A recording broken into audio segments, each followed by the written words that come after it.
It was a Wednesday afternoon when my life, as I knew it, fell apart. I had just returned from a quiet walk around the neighborhood, enjoying the crisp air and the hum of the world turning. My hands, still warm from gripping the metal gate, held a bouquet of lilacs I had picked from the garden. It was a small thing, nothing extraordinary, but it had been a peaceful part of my day.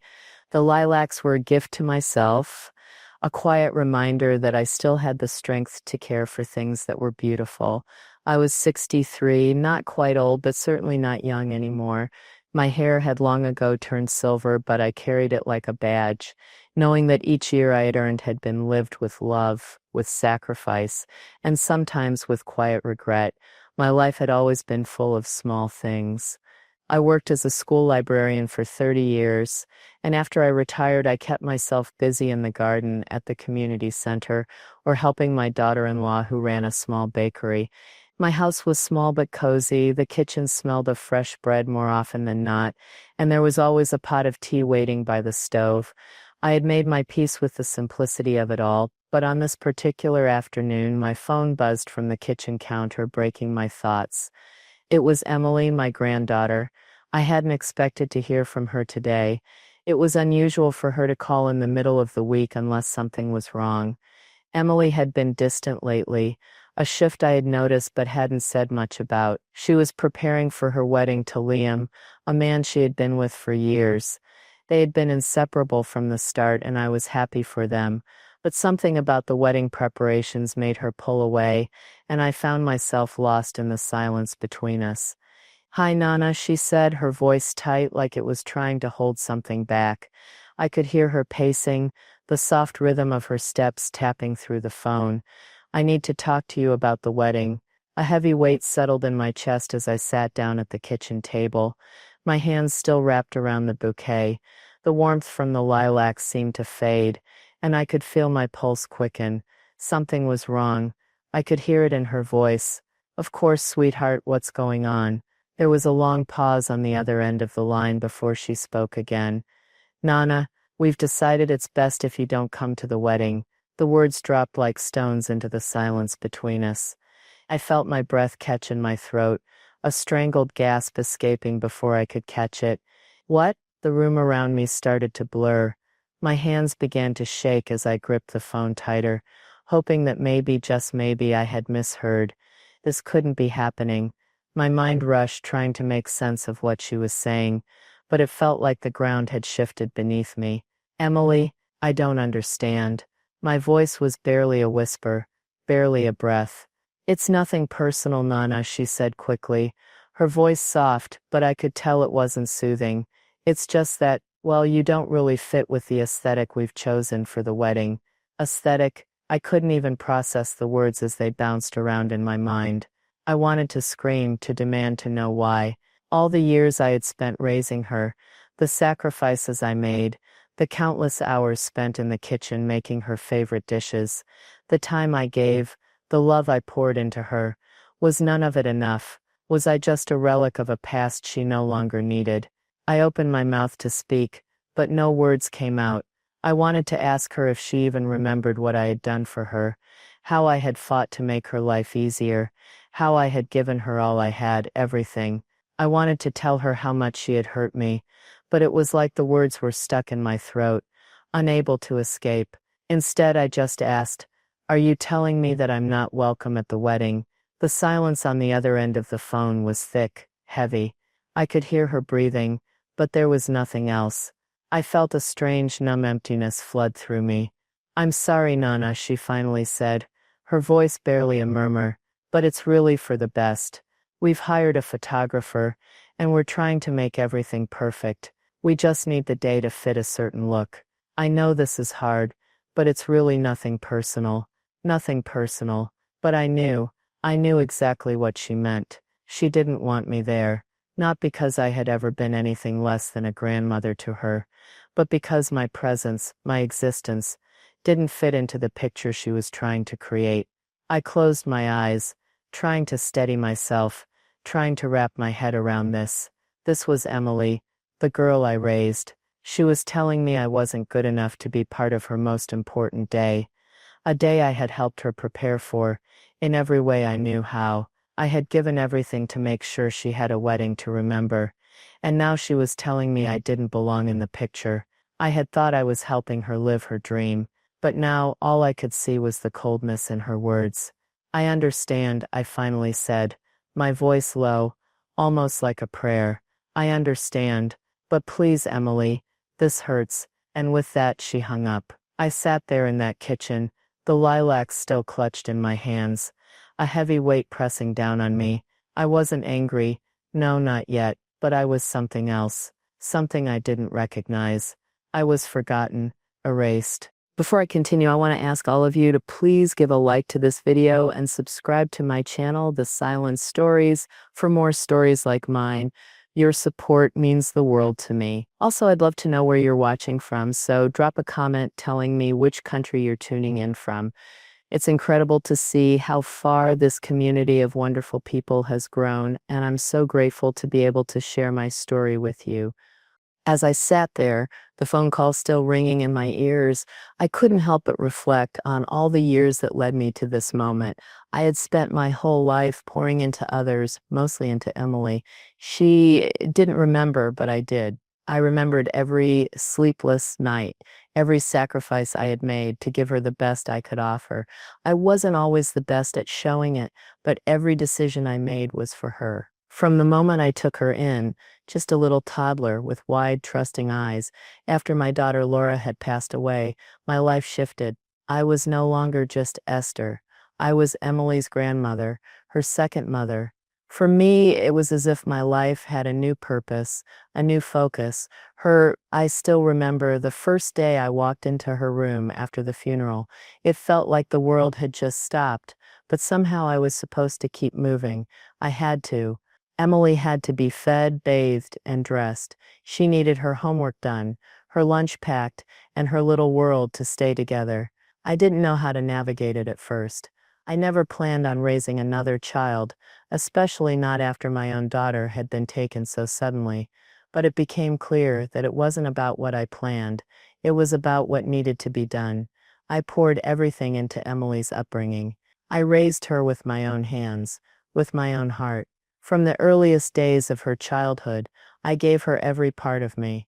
I put aside my own dreams, never went back to school for my degree, never took any vacations, never bought myself something nice, but none of that mattered to me. I was here for her, and that was enough. Through the years, I attended every parent-teacher conference, every play, every sports game. I was there for every late-night study session, every moment she needed advice, every time she fell and scraped her knee. I held her hand through it all. There were many nights when I could hardly stay awake, but I did it. I did it because I knew I had to. I remember the day she brought Liam home for the first time. He was just a boy back then, charming and full of promises.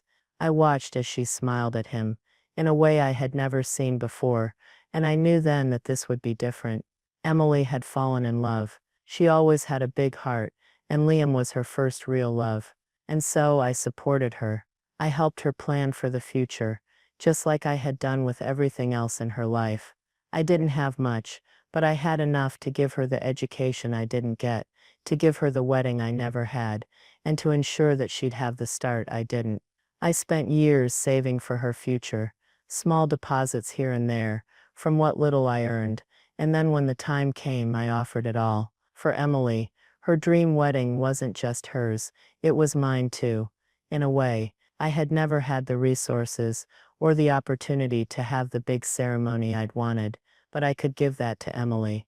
I thought it was a gift, a symbol of my love for her. I was happy to do it, to empty my savings, to take out a loan, to find the best of everything, just for her happiness. It was worth it.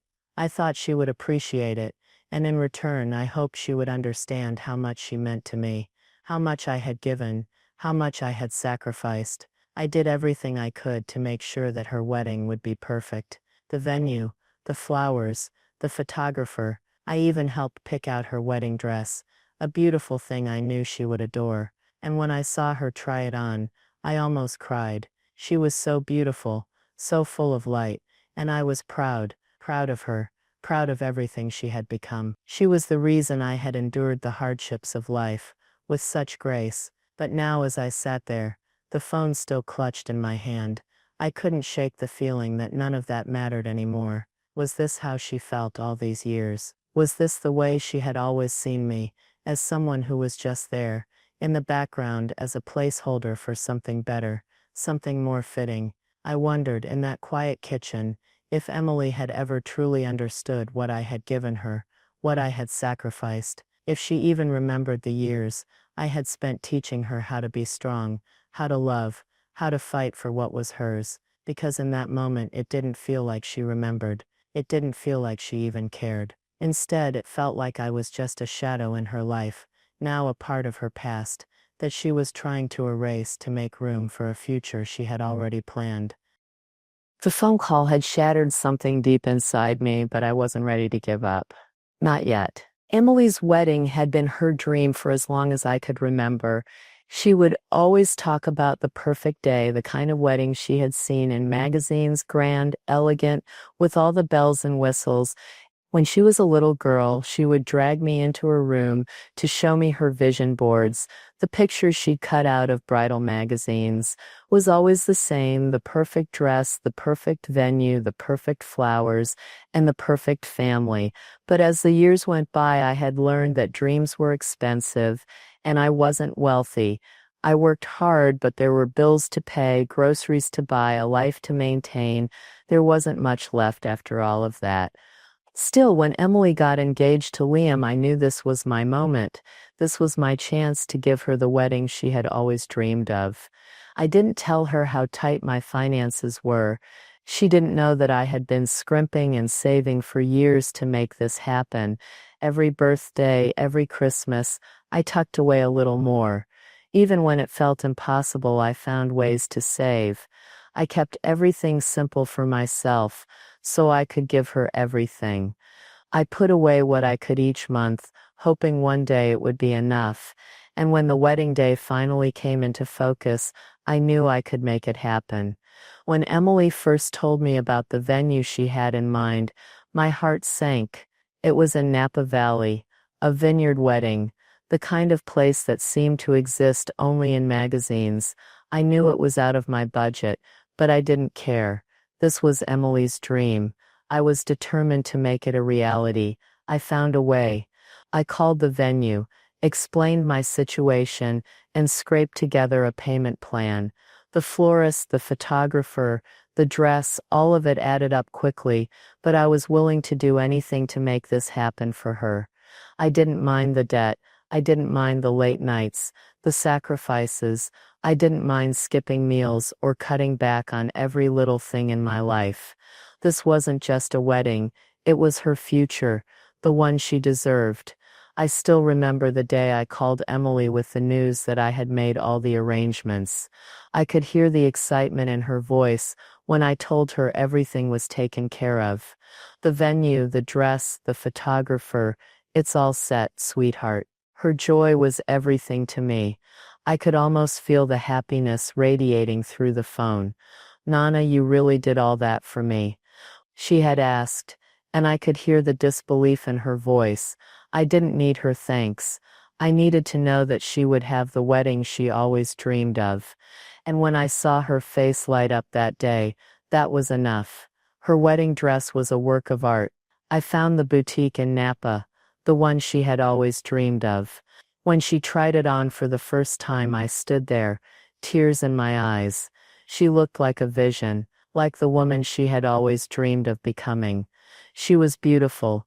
She deserved this, and I knew I had made the right choice.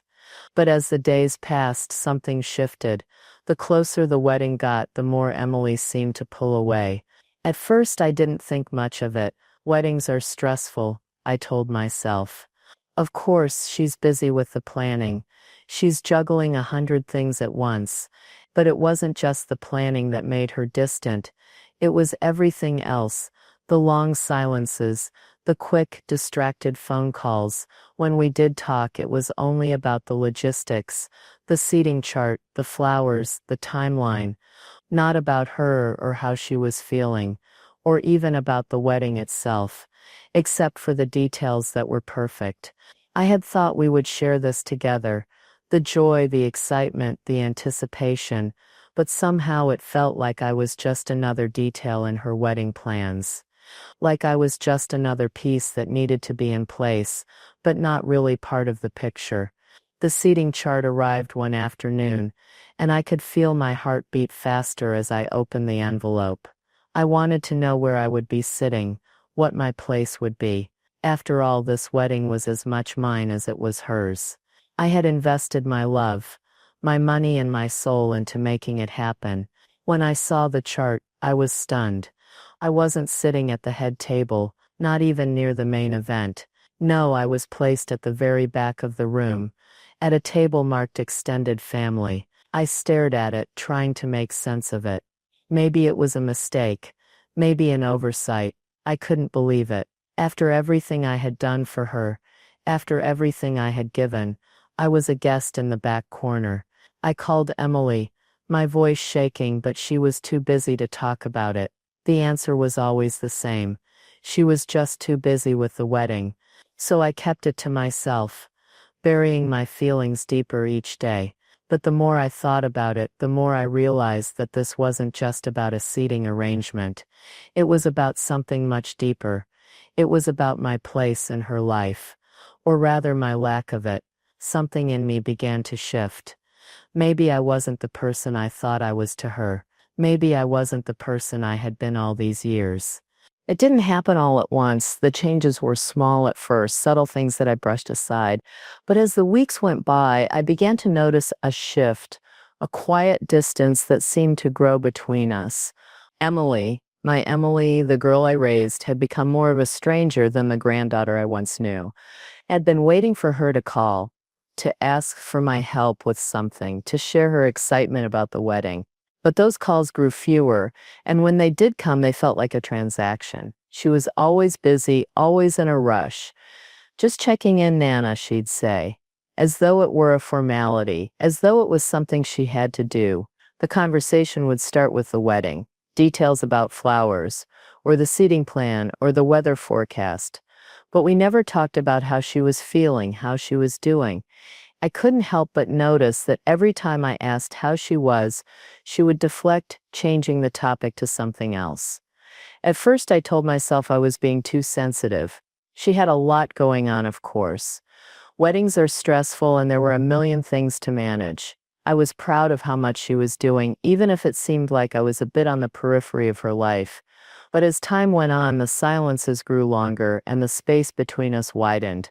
I didn't know how to fill it. One evening I tried to call her, hoping to hear about how the dress fittings had gone, or how the guest list was shaping up.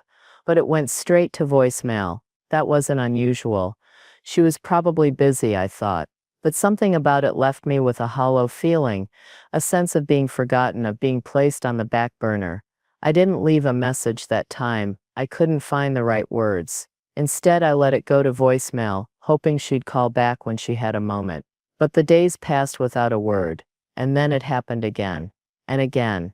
I started to feel a lump in my throat every time I thought about calling her. What had happened to the days when we would talk for hours, when I would hear about her day, her worries, her dreams? She used to be so open with me, so eager to share everything. Now it felt like I was a distant figure in her life, someone who had just been there by habit, someone who had always been there but now was becoming more and more irrelevant. I remember one particular evening when the weight of it all really hit me. I had been at home alone cleaning up after dinner when I noticed her wedding invitation on the counter. I had seen it before, of course. She had sent it weeks ago. The gold lettering, the delicate floral pattern, the RSVP card tucked neatly inside. I had admired it when it arrived, but now it sat there mocking me. I had been waiting for an invitation, a personal note, something that said I was important to her on this special day. But all I had was the generic card, the same one sent to everyone else, the same one that made me feel like I was just another name on a list. I stared at it for a long time, my fingers tracing the edge of the envelope, the weight of the paper pressing into my skin. In that moment I felt like I didn't belong there anymore. This was her day, and in a way I had already been excluded. It wasn't just the seating arrangement, it wasn't just the silence on the phone, it was the feeling that I had been forgotten, and I couldn't shake it. That night I stayed up longer than usual, sitting in the living room, waiting for a call that never came. I sat in silence, the darkness around me feeling heavier than it ever had before. I wondered if Emily even knew how much this hurt, how much her absence had begun to cut through the layers of love I had built for her over the years. I thought about all the ways I had been there for her, how I had supported her dreams, her hopes. I thought about the years I had spent raising her, making sure she never felt alone, making sure she knew she was loved. And now, with just a few weeks left until her wedding, I felt more alone than I had ever felt in my life. It wasn't just the wedding, it was everything. It was the slow realization that the woman I had raised had moved on, leaving me behind in the dust. There was no longer room for me in the life she had built for herself, and maybe, I realized, there never had been. I couldn't bring myself to call her again. I couldn't bear the thought of being brushed aside once more. The phone remained on the counter, quiet. The silence between us was growing, and I was beginning to wonder if there was any way to bridge it. The days passed, the wedding was getting closer, and I found myself wondering, where was I in all of this? What part of my life had been woven into the fabric of this day? The answer, I realized with a sharp pang, was nowhere. I wasn't in the picture. I had never really been. It happened one evening, just a few days before the wedding. I had been doing my best to keep myself occupied, trying not to think too much about the growing distance between Emily and me. I kept my hands busy with little tasks around the house, folded laundry, and dusted the bookshelves. I didn't want to admit to myself how much I longed for her to pick up the phone and call to reassure me that everything was okay. But I wasn't prepared for the call I received that evening. It came just after dinner as I sat at the kitchen table, staring out the window. I had just finished cleaning up the dishes when I heard the familiar hum of my phone vibrating on the counter. I looked at the screen and there it was, Emily's name. For a moment, my heart skipped. Was she finally reaching out to talk? I quickly grabbed the phone, my pulse racing. The call felt different, though. There was an underlying tension in her voice that I hadn't heard before. "Nana, I need to talk to you," she said, her words tight, almost nervous. My chest tightened. I sat down at the table, trying to steady my breath. "Of course, sweetheart. What's going on?" There was a long silence. For a moment, I thought she might tell me about some last-minute wedding detail, but when she finally spoke, the words she said nearly knocked the breath out of me. "We've decided it's best if you don't come to the wedding," Emily said. I froze. The air seemed to drain from the room, and the weight of her words settled on my chest like 1,000 pounds. My hands went cold, and I could barely keep the phone steady in my hand. "Wait, what?" I managed to say, barely above a whisper. I don't understand." She let out a deep breath, as if preparing herself for what came next. I could hear her voice waver, but it didn't sound like remorse. It sounded like she was just trying to get through it. Like she was reading from a script. "I know this might hurt you," she began. "But Nana, we've been working with a wedding consultant and they've been helping us with the entire theme of the wedding. Everything needs to be perfect. You know, the colors, the mood, the look." I felt a wave of nausea wash over me. I didn't need her to explain the details. I could already feel where this was headed, but I had to hear it out. "And," I asked, my voice shaky, "what does that have to do with me? What does my presence have to do with the theme?" Her next words cut deeper than anything I could have imagined. "It's just that, well, your style doesn't fit with the aesthetic we're going for. We're trying to create this specific vibe for the wedding, Nana. I hope you understand." Aesthetic, vibe. The words felt hollow, like they were coming from a stranger, not the little girl I had raised. I sat there in stunned silence, the phone pressed against my ear, my throat tight. I couldn't speak. My mind was racing, but I couldn't process it all. This couldn't be real. Not from Emily. Not after everything I had done for her. The money I had spent, the years I had dedicated to raising her, the love I had poured into her. Finally, after what felt like an eternity, I found my voice, though it was barely more than a whisper. "Are you saying you don't want me there?" The words hung in the air, impossibly heavy. There was a long pause on the other end of the line. I could hear her breathing, slow and deliberate. I could almost feel her preparing herself for what was coming. I wasn't sure what hurt more, the words she was saying, or the fact that I knew she wasn't surprised by my reaction. "I'm sorry, Nana," she said softly, her voice betraying a faint trace of guilt. "But it's just for the best. We've already made the seating arrangements, and it just doesn't work with you being there. I hope you understand." I couldn't hold it in any longer. "Understand," I repeated, my voice rising now, no longer able to contain the hurt. How could I possibly understand that? How could I understand being erased from my own granddaughter's life like this? I felt a tear slip down my cheek, and for a moment I couldn't even bring myself to wipe it away. How could she do this to me? "I've been there for you every step of the way," I continued, the words tumbling out in a rush. "I've given you everything I had, my time, my love, my money, and now you're telling me I'm not good enough for your wedding?" I could hear her swallowing on the other end of the phone. She didn't say anything for a long time. She didn't need to. "Emily," I started, my voice shaking. "I don't think you realize what this is doing to me, to us." "I know, Nana," she said, but it was flat, empty. "But we've made our decisions, and this is what's best for the wedding. We're just trying to make everything perfect." And with that, she hung up. The click of the phone was like a final blow. I stood there, staring at the screen in disbelief, the weight of what she had just said sinking in like a stone. I wasn't angry, not at first. I just felt empty. I had given her everything. And now in one phone call I was reduced to nothing more than a background character in a story I thought I was a part of. The love, the sacrifices, the years spent helping her become the woman she was today, none of it mattered. I was just a piece that didn't fit anymore. The words echoed in my mind like a drum beat. "You don't fit with the aesthetic." And in that moment I realized how much I had given, and how little it had meant in the grand picture of her life. The days that followed felt like a haze. I moved through them as if I were walking underwater, everything muffled and distant. The weight of Emily's words settled into my bones, colder than the chill in the air outside. I spent the next few days in a fog, too stunned to be angry, too lost to feel anything but a growing emptiness that seemed to expand with each passing moment.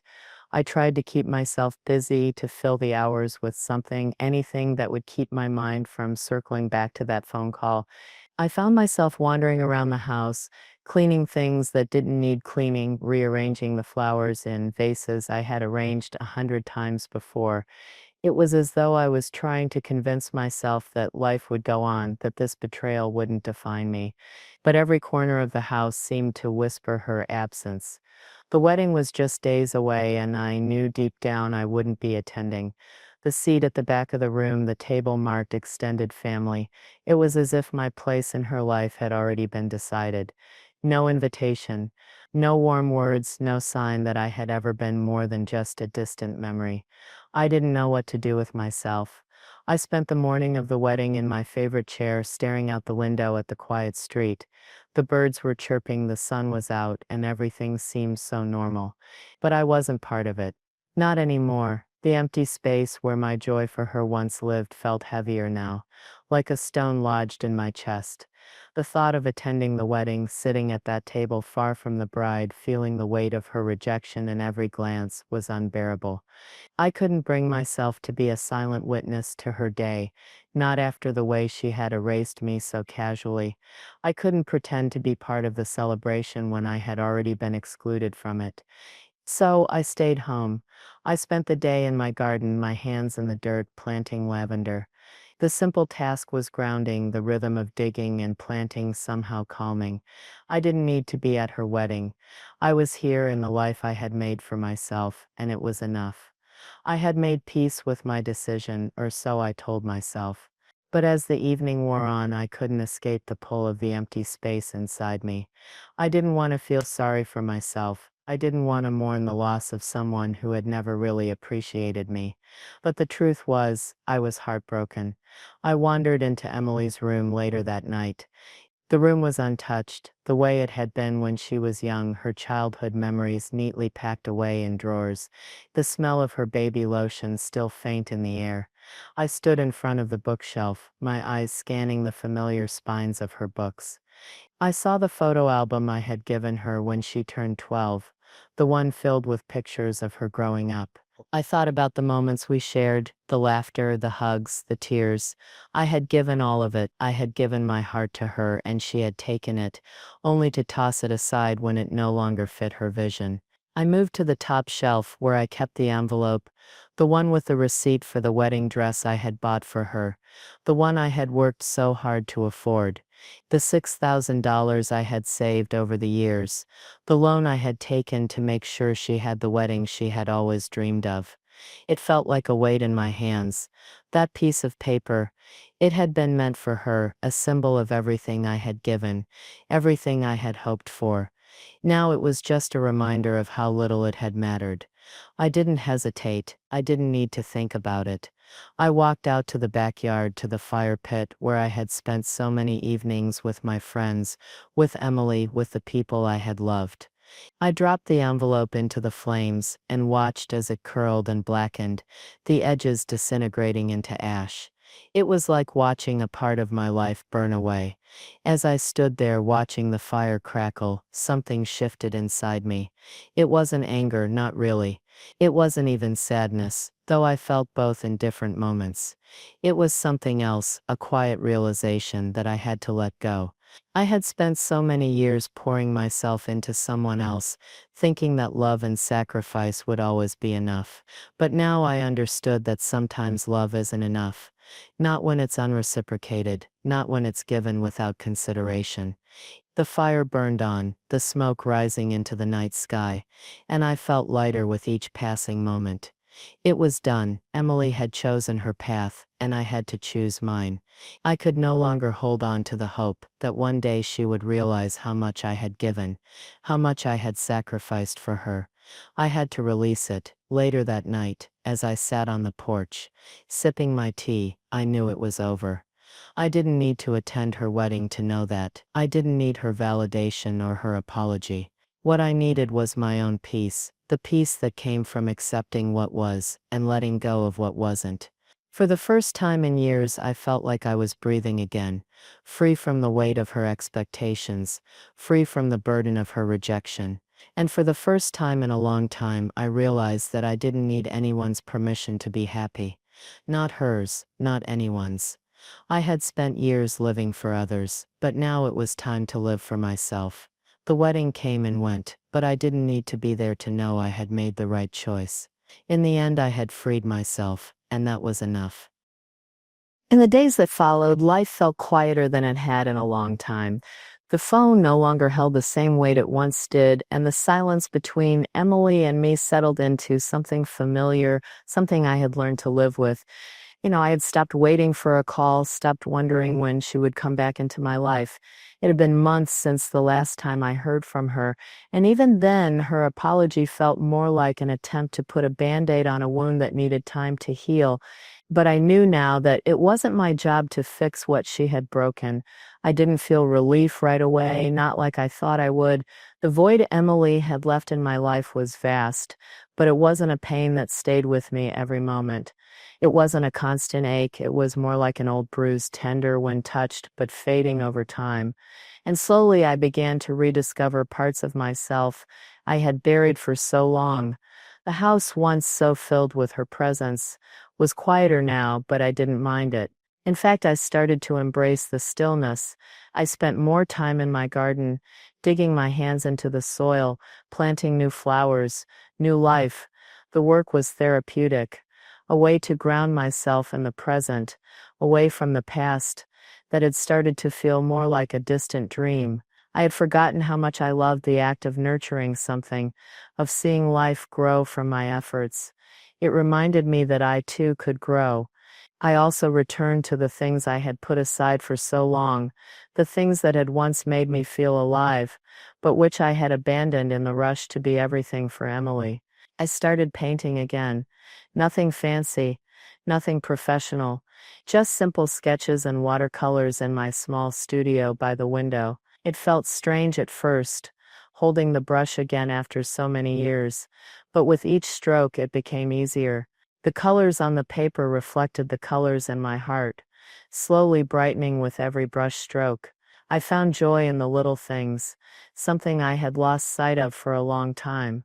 I walked more. I sat at the park with a cup of tea and watched the world go by, letting the days unfold without hurry.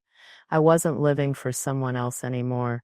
I was living for me. For the first time in a long time, I felt like I was my own person again. The months passed and I began to feel something shift inside me, a kind of quiet strength I hadn't known was there. It wasn't the strength of defiance or anger, but something gentler, something deeper. It was the strength that came from accepting what had happened, from understanding that I couldn't change the past, and from letting go of the need for things to be different. One afternoon, as I sat on the porch swing, my favorite spot to watch the sunset, I reflected on everything that had happened. The heartbreak, the silence, the years spent giving to someone who had walked away when it no longer fit her vision. I thought about the woman I had been before all of this, and the woman I had become in the wake of it. I had spent so many years living for others, trying to make everyone happy, trying to fill every need. But I had neglected the most important person in my life. I had given so much of myself to Emily, to others, that I had forgotten how to take care of my own heart. And now, in the quiet moments of solitude, I was learning to love myself again, to forgive myself for the parts of me that had been too eager to please, too eager to sacrifice. Vera, my closest friend, had been with me through all of this. She had been my sounding board when I needed someone to talk to, and my quiet companion when I needed space to process everything. She had watched me struggle, but she had also seen me heal. We spent more time together, enjoying simple pleasures, afternoons at the farmer's market, quiet lunches, walks by the water. I had learned not to rely on anyone else to complete me, but it was still comforting to have someone by my side who understood me. One day, as we sat at the park, sipping iced tea and watching the children play, Vera turned to me and said, "You know, Odessa, you've changed, you're different. Lighter somehow." I smiled, a soft, peaceful smile. "I have, haven't I?" I said quietly. "I've learned that sometimes letting go is the only way to heal. And I've finally let go of everything that was holding me back." She nodded, a proud smile spreading across her face. "You've found something most people never do," she said. "Peace." And she was right. I had found peace, not because everything had been resolved, or because I had gotten everything I wanted, but because I had stopped fighting for things that were never meant to be mine. I had let go of the need for approval, for recognition, for validation. I had learned that I was enough, just as I was. It wasn't long after that I received a letter from Emily. It was a pale pink envelope, the same shade as the one she had used for her wedding invitations. My heart didn't race when I saw it, didn't flutter with anticipation like it would have before. I didn't even feel the need to open it right away. When I finally did, I saw that it was short. No grand apology, no deep reflection, just a simple request for forgiveness. She acknowledged the hurt she had caused and expressed a desire to reconnect someday. But there was no pressure, no expectation. She simply asked for another chance. I read it twice, and then I folded it carefully and placed it in the drawer, where I kept the things from my past, things that I no longer needed. It was a gentle reminder that I had already moved on. I didn't need her apology to heal. I didn't need her to come back into my life, to find happiness. I had found happiness on my own, in the quiet moments, in the small joys, in the freedom to be myself again, without the weight of other people's expectations. I didn't respond to her letter. I didn't need to. A week later, Vera came over to visit, bringing homemade biscuits with her. We sat at the kitchen table, chatting and laughing about the simple things. Our favorite books, the latest news at the community center. I told her about the letter, and she smiled knowingly. "I knew you'd come to this point," she said. "You've always had it in you. I'm proud of you, Odessa." And in that moment, for the first time in years, I was proud of myself too. I had let go, I had learned to live for myself, and that in the end was all I really needed.